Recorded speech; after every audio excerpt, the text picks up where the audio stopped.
A ver, hoy día vamos a hablar sobre perspectivas macroeconómicas y de mercado.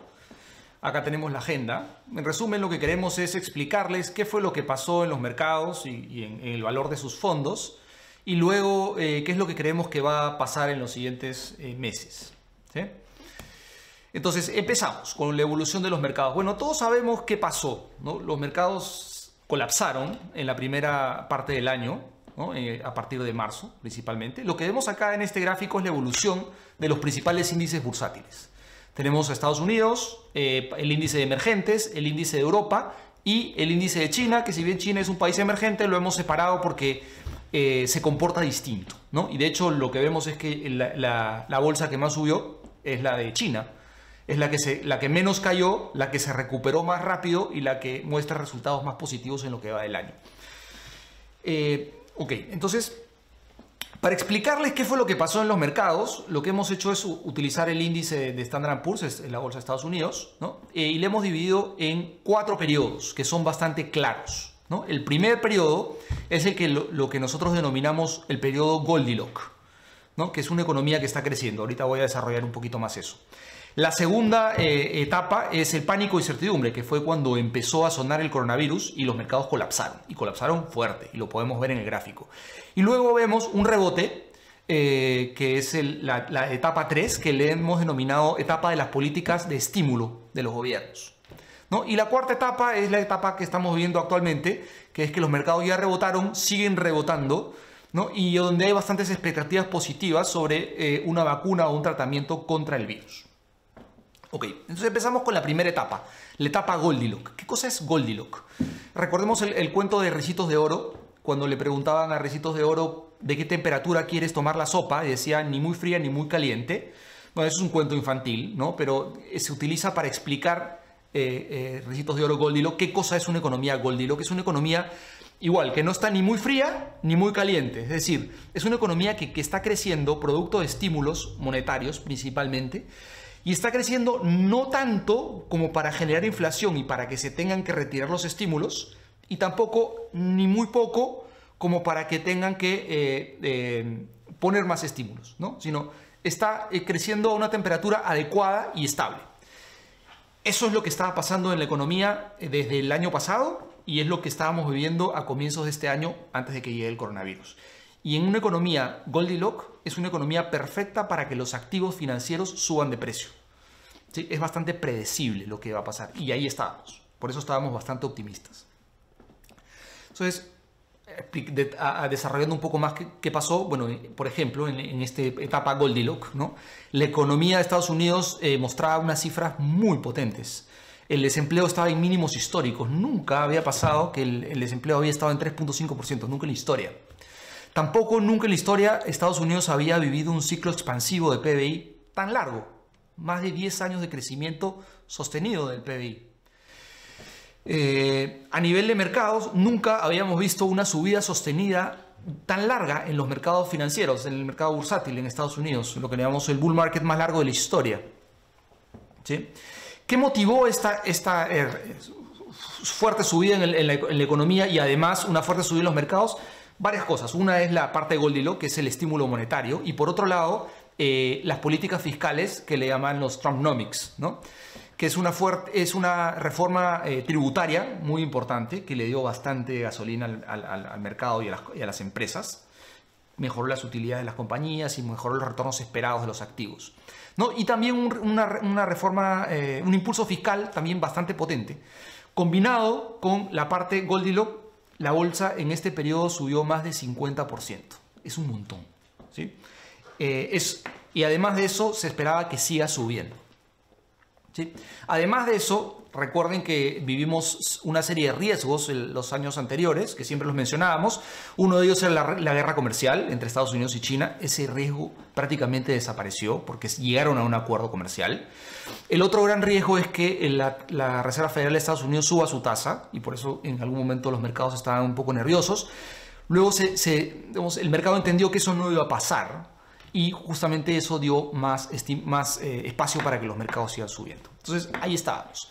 ¿Cómo estaba el mundo acá lo que queremos explicar, agrandemos un poquito esta lámina, que es bien explicativa, es lo que lo denominamos el heat map o el mapa de calor, que lo que hace es ubica el indicador de PMI, que es un indicador de actividad industrial, que te mide los ciclos recesivos y expansivos. Básicamente es un indicador que se mide de 0 a 100, donde cualquier indicador por encima de 50 refleja una expansión económica y por debajo de 50 refleja lo contrario, ¿no? Y los colores apuntan a lo mismo. Lo rojo significa que el valor está alejándose de 50 para abajo y el verde alejándose de 50 para arriba. Y lo que vemos es que después de la recesión del 2008-2009, el mapa cambió de estar bastante rojo, ahí vemos es una escala de país por años, ¿no?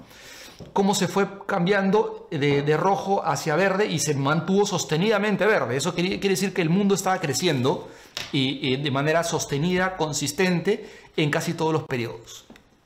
¿Sí? Así estábamos. Ahora, ¿qué pasó luego?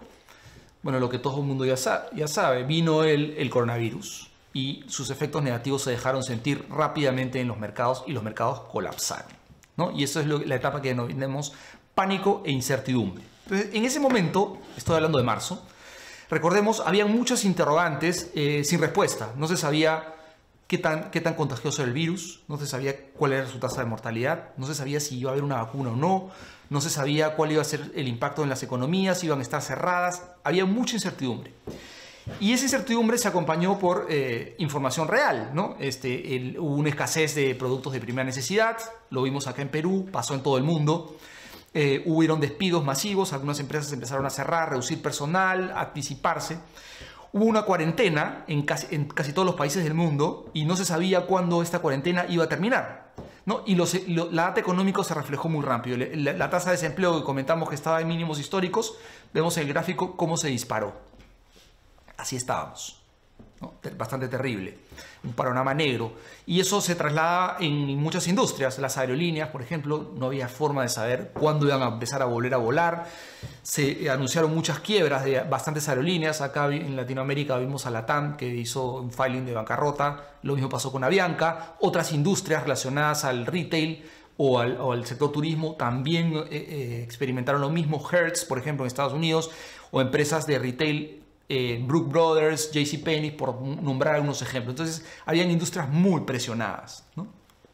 Esto, además, lo vimos también en una contracción de la inversión privada. Como nadie sabía cuándo la economía se iba a reactivar, lo que hicieron las empresas fue contraer la inversión. Y eso tiene un efecto recesivo adicional. Es decir, frenas inversión y frenas expectativas, frenas consumo y todo el ciclo recesivo sigue adelante, ¿no? Las utilidades de las empresas se pronosticaban que iban a caer bastante también. Entonces, ahí estábamos, ¿no? En el peor momento. Y luego viene la siguiente etapa que le hemos denominado la etapa de políticas económicas y de estímulo. Aquí es cuando los gobiernos reaccionaron, en todo el mundo, en realidad. Hubo una inyección nunca antes vista de liquidez a los mercados, a través de los bancos centrales, inyectando liquidez, ya sea a través de compra de bonos, a través de préstamos directos a las empresas, por el lado de los gobiernos, subsidios a la familia, subsidios a las empresas, gasto fiscal, ¿no? Muy fuerte, muy potente, y eso hizo que la economía se sostenga y no colapse. Se evitó que se rompa la cadena de pagos, se evitó que las empresas sigan despidiendo gente, ¿no? Se le lanzó un salvavidas a las empresas. Y esto lo vemos acá en este gráfico, que es bastante explicativo. Lo que vemos acá es cuál es la hoja de balance de los principales bancos centrales. ¿Qué quiere decir eso? ¿Cuánta liquidez están inyectando los bancos centrales a través de compra de bonos en los mercados? Es un montón. Vemos cómo ha evolucionado este gráfico, por ejemplo, en el 2008-2009, cuando fue la crisis, vemos cómo subió un poco la hoja de balance de los principales bancos y miren cómo está ahora. Esa gran subida es parte de lo que hicieron los gobiernos para tratar de paliar en algo los efectos negativos del coronavirus. Y la buena noticia es que lo lograron. Las empresas, algunas sí salieron del mercado, algunas quebraron sí, pero la gran mayoría de empresas se mantuvo a flote. Y con eso se evitó el rompimiento de la cadena de pagos y estamos viendo una mejora significativa en los indicadores económicos. ¿Y por qué es importante esto? Y acá no voy a entrar en mucho detalle teórico, pero es importante decirlo. Cuando los bancos centrales salen a comprar bonos al mercado, lo que termina pasando es que se genera una gran demanda adicional a la demanda natural por compra de bonos, que son principalmente los fondos de pensiones, las grandes instituciones internacionales que tienen que rentabilizar dinero y salen a comprar bonos al mercado. Si el gobierno hace lo mismo, lo que termina pasando es que hay una escasez de papeles y eso hace que la tasa de interés baje. Al bajar la tasa de interés, los bonos se ven menos atractivos en relación a las acciones y esto hace que el mercado suba. Y este efecto es el más importante para poder generado un sostenimiento de los mercados financieros. ¿Sí? Entonces, acá lo que vemos es cómo ha evolucionado la tasa de interés de Estados Unidos. Es otra herramienta importante de política monetaria. La tasa de interés la controlan los bancos centrales y sirven para estimular la economía. Cuando una economía está en recesión, lo que hace es que se baja la tasa. Y lo que vemos acá es la magnitud de cómo se ha bajado la tasa y es brutal. Nunca había estado la tasa de interés de Estados Unidos tan baja. Estados Unidos puede emitir un bono a 20 años a una tasa de 1%. ¿No? Es una tasa demasiado baja y eso hace que la economía se estimule. Esas acciones lo que hicieron fue hacer que los mercados suban. Ahora, obviamente estos estímulos no son infinitos, tendrían que venir acompañados con un cambio en las condiciones. En este caso, que se descubra una vacuna y que haga que la economía vuelva a recuperar su senda de crecimiento, no tanto por estímulos, sino por sí sola. Es decir, que la gente vuelva a consumir, que las empresas vuelvan a gastar, etc. Y es lo que estamos viviendo. Ahorita hay muchas expectativas positivas de la vacuna. Y esta lámina, acá quiero explicarla bien porque es bien importante. El cuadro de la mano izquierda, lo que vemos es cómo han evolucionado las expectativas. ¿De quién? De los expertos en medicina. Y son encuestas que se hacen a gente especialistas a lo largo del tiempo. Y nos ponemos en el 24 de abril, por ejemplo, cuando se les preguntaba a los expertos ¿cuándo creen ustedes que podría estar lista una vacuna? Y la mayoría de gente contestaba que la vacuna podría estar no antes de abril del 2022. ¿Sí? La mayoría, la barra verde, ¿no? La parte verde, digamos. Y la parte celestita, la de abajo, es los que pensaban que esa vacuna podría estar lista entre octubre de este año y marzo del 2021, es decir, ahorita, digamos, ¿no? Y solamente el 4% en ese momento decía que podía estar lista entre octubre de este año y marzo del siguiente. Y miren cómo ha evolucionado ese gráfico y ahora ya más del 40% de especialistas piensa que esa vacuna efectivamente sí puede estar este año, ¿no? Y ya casi nadie piensa que esa vacuna se va a demorar hasta el 2022. Esto es bastante positivo y esto se refleja por las noticias positivas que estamos escuchando de los grandes laboratorios que están ya poniendo en práctica las pruebas, ¿no? Lo que vemos también es que muchos países están invirtiendo, además de los laboratorios, los países están ya precomprando vacunas, ¿no? Lo que vemos en el gráfico de la mano derecha es cuántas vacunas por habitante están comprando los principales países del mundo. Y es bastante, y eso acá es positivo porque hay bastantes expectativas. Y lo que estiman los expertos es que de encontrarse una vacuna, esto podría tener un impacto de más o menos 3% en el crecimiento del PIB global. Es un montón, ¿no? Y eso es bueno. Entonces nos encontramos en este momento, ¿no? Donde posiblemente hay una vacuna, las economías ya no han colapsado, no solamente no han colapsado, sino la data económica ya muestra crecimiento en muchas partes del mundo. Entonces ahora lo que nos preguntamos es, ¿y ahora qué? ¿Ahora qué va a pasar? Imaginemos que descubren la vacuna pronto, ¿qué va a pasar con las economías? Bueno, acá hay varias razones para estar optimistas, ¿no? Y acá vamos a desarrollar un poquito qué es lo que nosotros pensamos que va a ser el mundo post-COVID. Antes de que pase el COVID, ya estábamos viendo algunas tendencias seculares, ¿no? ¿Qué tendencias seculares? Se está cambiando el retail tradicional por el retail online, por ejemplo. Había una tendencia a digitalización, etc. Lo que estamos viendo con el coronavirus es que estas tendencias seculares que ya existían y que ya estaban pasando se han acelerado, ¿no? Y por eso es que algunas empresas a nivel global se están beneficiando con el surgimiento de estas tendencias o con el fortalecimiento, mejor dicho, de esas tendencias. Empresas como Amazon, por ejemplo, que es una de las empresas de capitalización bursátil más grandes del mundo, ha anunciado a raíz del coronavirus que ha incrementado su contratación de empleados, por ejemplo, ¿no? Y por eso es que, por ejemplo, las acciones de Amazon han subido 71% en lo que va del año. Microsoft, por ejemplo, también es otra empresa de tecnología global que se beneficia con el aceleramiento de las tendencias seculares. Y ellos consideran que, además, declaraciones del mismo CEO de la empresa, que la tendencia secular de digitalización se ha acelerado significativamente luego del coronavirus. Y hacia ahí tendemos. Como les decía, esta tendencia ya estaba pasando y acá lo que vemos son ejemplos ya conocidos antes del coronavirus. Empresas emblemáticas que salieron de mercado producto de la digitalización del comercio electrónico. Toys R Us, por ejemplo, Radio Shack en Estados Unidos, Sears, etc. El comercio online está sacando de negocio a estas empresas. Lo que estamos viendo ahora es que esto se ha incrementado. Sí, y acá lo vemos con un estudio de McKinsey, por ejemplo, que demuestra, mediante encuestas a las personas, es qué tanto están dispuestos a incrementar sus ventas online. Y vemos que se han incrementado significativamente en casi todos los tipos de bienes que se pueden comprar por internet.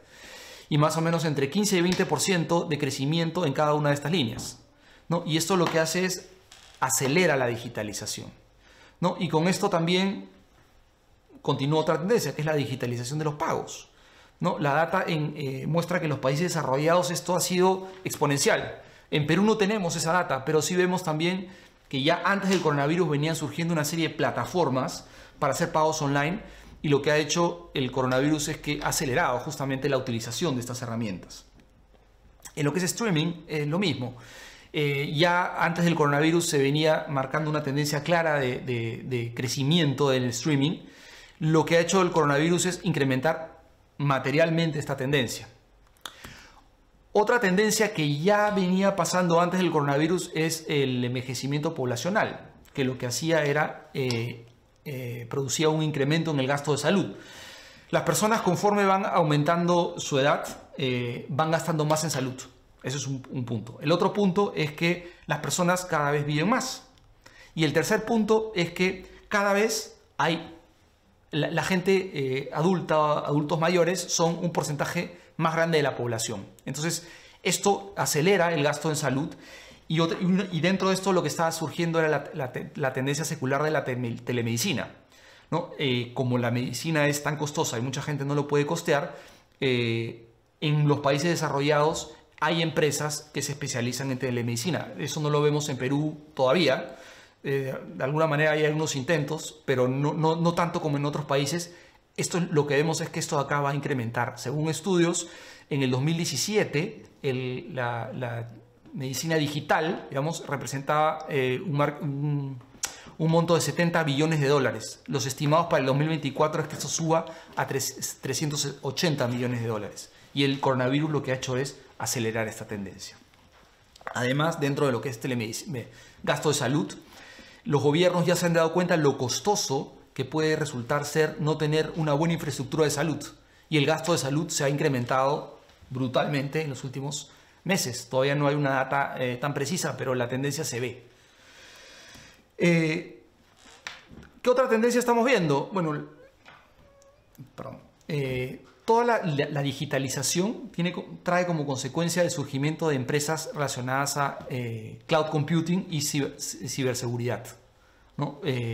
Todo el comercio electrónico, los pagos en línea, el surgimiento de la fintech, el streaming, etc. Lo que genera es acumulación de data, y esta data tiene que ser almacenada en algún lugar. Y el surgimiento de las empresas que se dedican a cloud computing es brutal, ¿no? En países desarrollados, cómo han crecido las utilidades de estas empresas ha sido bastante fuerte. El rendimiento de las acciones ligadas a este sector han subido más o menos 100% en lo que va del año. Igual pasa con la ciberseguridad, ¿no? En este mundo digital, las empresas que hacen ciberseguridad también se han visto beneficiadas bastante, ¿no? Otra gran tendencia que estamos viendo es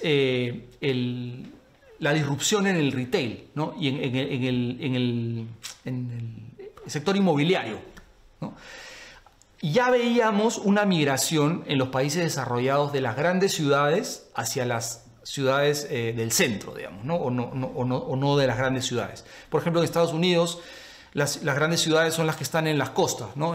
Por un lado tienes Nueva York, Chicago, Florida, por otro lado está California, etcétera, que son ciudades que conforme se han desarrollado han subido mucho los precios de los inmuebles en esas regiones. Lo que se estaba viendo antes del coronavirus es que dado que los precios habían subido, las personas estaban migrando de esas ciudades a las ciudades no tan caras.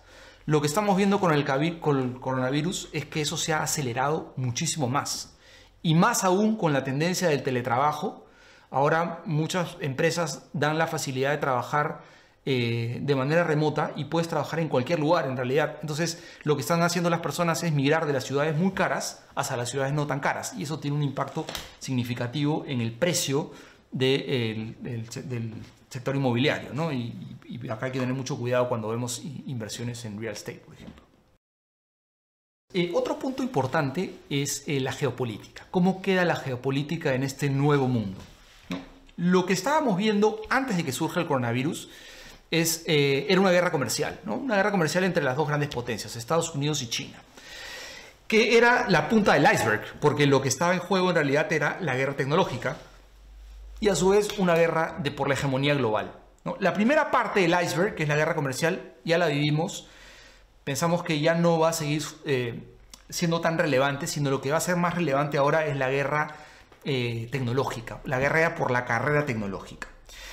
Y esto ya empezó. Empezó desde el año pasado, cuando Estados Unidos decidió banear a Huawei del comercio global, ¿no? Lo que hizo fue, lo que decía Estados Unidos es que Huawei representaba un riesgo para la seguridad nacional. Huawei había hecho un gran desarrollo en la tecnología 5G, ¿no? Está bastante más adelantado que las empresas de Estados Unidos, ¿no? Y Estados Unidos atacó de diversas maneras a Huawei. Una de ellas fue prohibir que las empresas de Estados Unidos le vendan los chips que necesitaba Huawei para seguir desarrollando su tecnología. Y con esto prácticamente la sacó del mercado. Esa historia ya la vimos. Lo que estamos viviendo ahora es lo que está pasando con TikTok, que también es un ejemplo de una guerra tecnológica entre Estados Unidos y China. ¿Qué cosa es TikTok? TikTok es una plataforma de redes sociales, ¿no? Que ha tenido un crecimiento muy fuerte en los últimos años. TikTok ya es una de las plataformas más vistas a nivel mundial. Inclusive tiene más vistas que LinkedIn, ¿no? Que es una plataforma conocida, que Snapchat, que Twitter, ¿no? Y se está acercando bastante a YouTube, ¿no? Y bueno, ahorita la plataforma que lidera es Facebook. Sin embargo, Facebook tiene en la actualidad más o menos 220 millones de usuarios en Estados Unidos, y TikTok ya tiene 85, pero la diferencia es que TikTok lo ha logrado en 2 años. Entonces ha tenido un crecimiento exponencial. ¿Y por qué esto es relevante para Estados Unidos? La excusa de Estados Unidos es que al controlar TikTok, tanta información de redes sociales, podría ser capaz de manipular a los consumidores de Estados Unidos. Manipular en muchos sentidos. Por ejemplo, recordemos el escándalo que hubo cuando se le acusó a Facebook en combinación con el gobierno de Rusia, interferir en las elecciones de Estados Unidos, tratando de manipular al elector para que vote por determinado candidato. Lo mismo es lo que está diciendo ahora Estados Unidos que podría llegar a ser TikTok. TikTok es una empresa privada china. Sin embargo, lo que dice Estados Unidos es que estas empresas tienen un nivel de subordinación al Partido Comunista Chino y que eventualmente el Partido Comunista Chino podría tener acceso a la data, y eso podría hacer que los consumidores de Estados Unidos puedan ser sujetos a la manipulación. Esa es una excusa, digamos, lo que se dice. No sabemos si es verdad o no. No se ha podido comprobar ni que eso es verdad ni lo contrario. Sin embargo, la realidad es que Estados Unidos está tratando de evitar el crecimiento de TikTok, ¿no? Lo último que se ha conocido es que hay un preacuerdo para que una empresa de Estados Unidos compre a TikTok, y de esta manera estaría sacando a un gran competidor de las manos de China, sino pasaría a ser una empresa de Estados Unidos, ¿no? Esto va un poco más allá, ¿no? TikTok es la, digamos, la herramienta que se está utilizando actualmente. Antes fue Huawei, como mencioné, pero la verdad es, o el grueso del asunto son los chips. Los chips es el principal insumo para producir productos tecnológicos de alta gama. Refrigeradores, relojes, laptops, televisores, etcétera.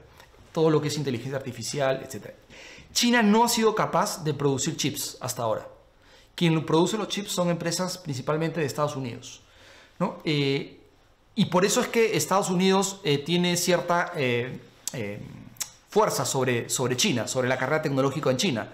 Y China, por otro lado, depende justamente de los chips que les provee Estados Unidos. En los últimos años, el principal comprador a nivel global de chips ha sido China. China ha sido muy exitoso en los últimos años en copiar casi toda la tecnología, excepto los chips, ¿no? Y esto es importante porque en el caso de los chips no es tan fácil de hacer, de hecho es bastante difícil, ¿no? Para copiar un chip, según lo que dicen los expertos, la tecnología del chip, una empresa con la tecnología actual se podría demorar 7 años, ¿no? Y 7 años es un montón, porque en esos 7 años la tecnología puede dar saltos gigantes. Por ejemplo, en el 2013 se usaba la Core 4, no, la Core 3, perdón, de cuarta generación. Ahora ya tenemos la Core 9 de décima generación. O sea, es un salto gigantesco, brutal, en 7 años. Entonces, copiar un chip actual sería irrelevante en realidad. Para cuando ya lo hayan logrado descifrar el código, ya va a ser obsoleto. Entonces, China depende mucho de Estados Unidos. Y Estados Unidos, a su vez, depende de los productos tecnológicos que desarrolla China. En general, el mundo depende de esto. Entonces, la guerra tecnológica se está jugando en ese ambiente. ¿Qué es lo que va a pasar? Eso, justamente, esa guerra comercial, esa guerra tecnológica, creemos que va a seguir vigente. Y va a marcar un poco la pauta de los mercados. Entonces, ¿cuál es la expectativa?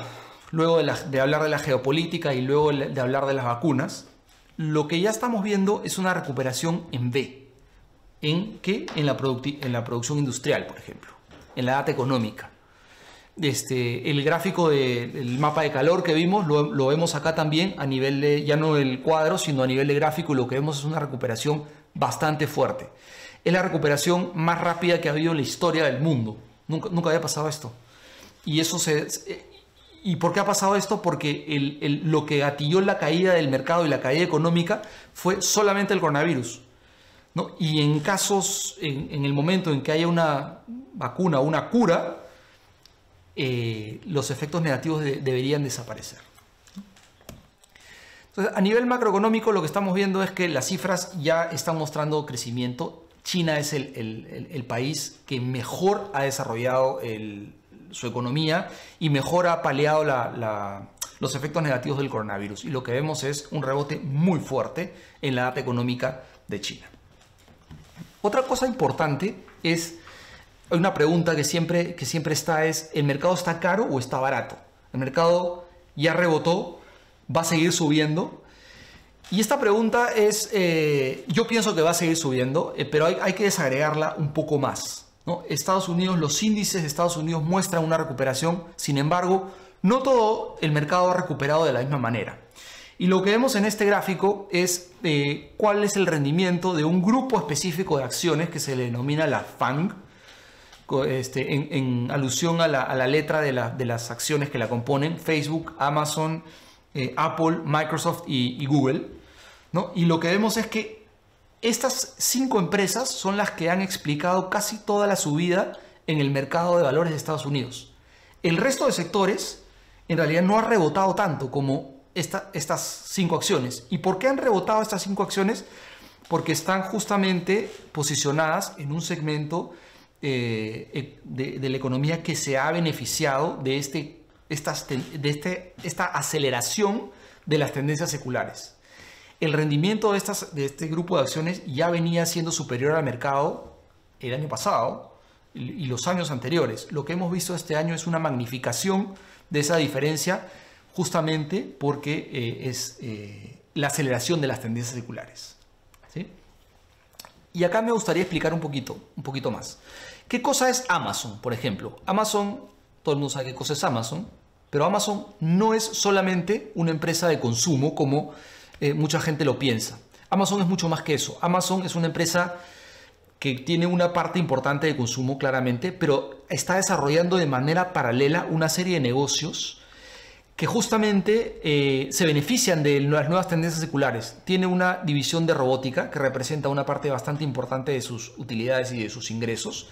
Tiene una parte, un negocio de cloud computing que es bastante grande. Tiene un negocio de inteligencia artificial. Tiene un negocio de streaming, ¿no? Que justamente es la parte de la compañía que más está creciendo. Lo mismo pasa con Microsoft, por ejemplo.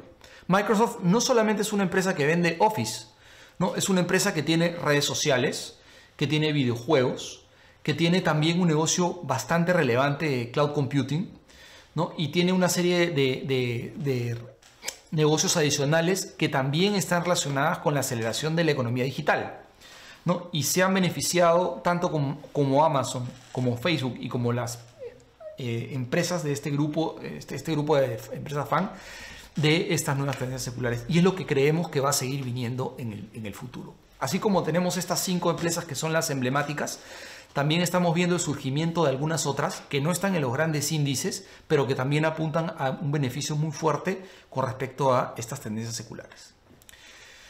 Entonces, esa es un poco la explicación que queríamos hacerles, y ahora quisiera comentar sobre los resultados que hemos tenido en Habitat. Lo que vemos en este gráfico es la evolución de los valores cuota de los 3 fondos, el fondo 1, el fondo 2 y fondo 3, desde el inicio de las operaciones de Habitat. Lo que vemos en este gráfico son, primero, un crecimiento sostenido del valor de los fondos. Vemos volatilidad, ¿no? Y vemos una gran recuperación de los fondos luego de la caída de marzo, producto de los efectos negativos del coronavirus. Acá lo que hemos tratado es identificar cuáles son los principales eventos que han generado volatilidad en los fondos. Un ejemplo importante fue cuando hubo el crash de la bolsa china, que fue en el 2015. Las bolsas se cayeron muy fuertes, los valores cuotas se cayeron, los fondos se cayeron, había preocupación, pero finalmente rebotaron. Lo mismo pasó cuando se dio el evento del Brexit. Cuando Inglaterra decide salir de la Unión Europea, los mercados colapsaron en un momento y luego rebotaron muy fuerte. Las elecciones en Perú en el 2011 también causaron una caída fuerte del mercado y luego una recuperación. Cuando la Fed empezó a subir sus tasas de interés, también colapsaron los mercados y luego cayeron. Y lo último es lo que vimos este año. Los efectos negativos del coronavirus hicieron que los fondos retrocedan de valor, pero la buena noticia es que los 3 fondos de Habitat ya recuperaron toda la pérdida que se generó en los meses de marzo y abril. Los 3 fondos están en positivo, eso es una buena noticia. Y también quisiera compartir con ustedes que somos la única AFP que muestra retornos positivos en lo que va del año en sus 3 fondos. Eso es importante decirlo, pero más importante es hablar sobre los retornos de largo plazo.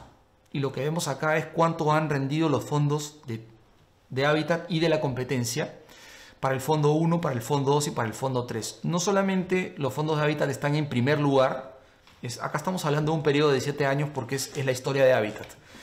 ¿Sí? No solamente estamos en primer lugar, sino la diferencia de retornos que hemos generado con respecto al resto de AFPs es gigante. En el fondo 1, por ejemplo, hemos rendido 73.8% en 7 años, cuando el promedio ha rendido 57%. Esta diferencia tan grande nunca se había visto en toda la historia del sistema de AFPs, en los 25 años que ha habido. ¿No? Nunca había habido una AFP que genere una diferencia tan fuerte de retorno con respecto a las otras. Y por eso nos sentimos bastante orgullosos y es lo que queríamos compartir con ustedes.